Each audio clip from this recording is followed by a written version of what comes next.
Welcome back to Ask Allison. Here's today's question. How do I not over-explain the non-traditional therapy that I do?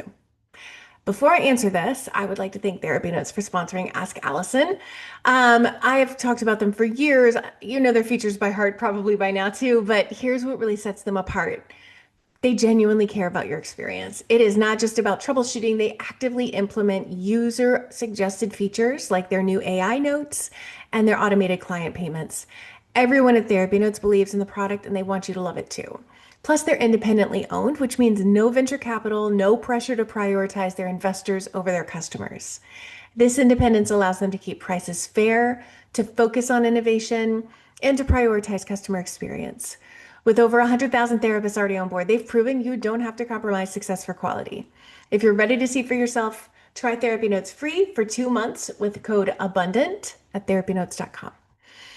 So this is a really good question, and you are not alone in asking it. In fact, I've had several questions. Some were like, how do I explain expressive arts therapy? And others are like, how do I explain somatic therapy? So we're going to combine them because the answer is the same.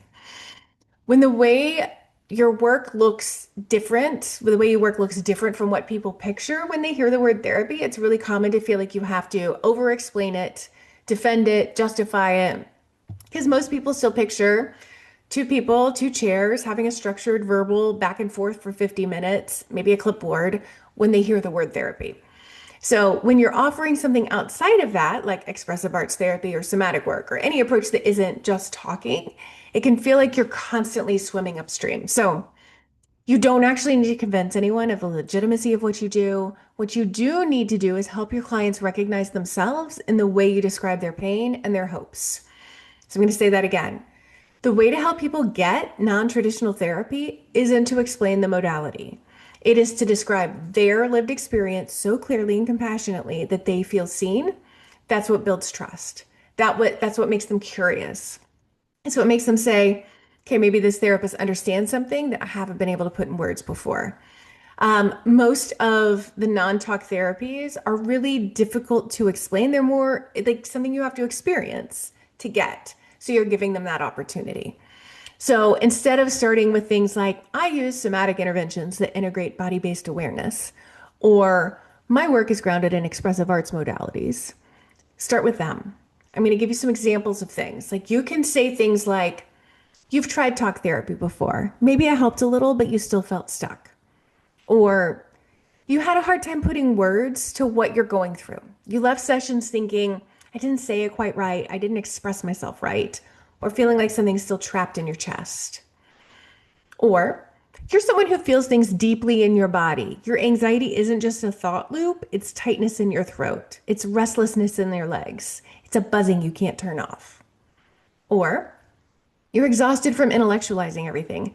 You're smart, you can analyze yourself all day long, but insight hasn't brought you peace.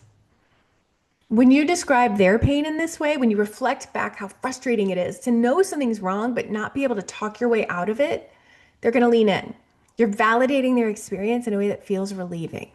You're helping them feel like maybe it's not that therapy doesn't work for them. Maybe they just haven't found the right kind yet.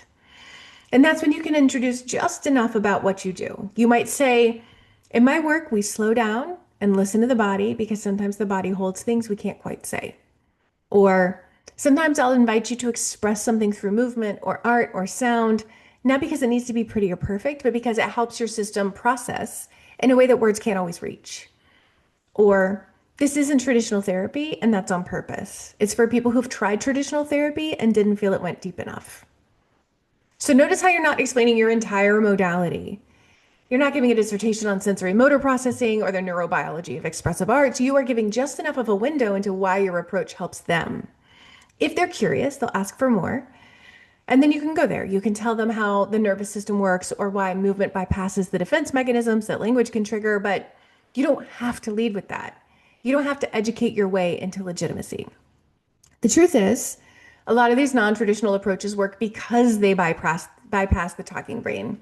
They access emotions and memories and healing in ways that are experiential, embodied, intuitive. Those are really hard to say on paper. They're things that have to be felt.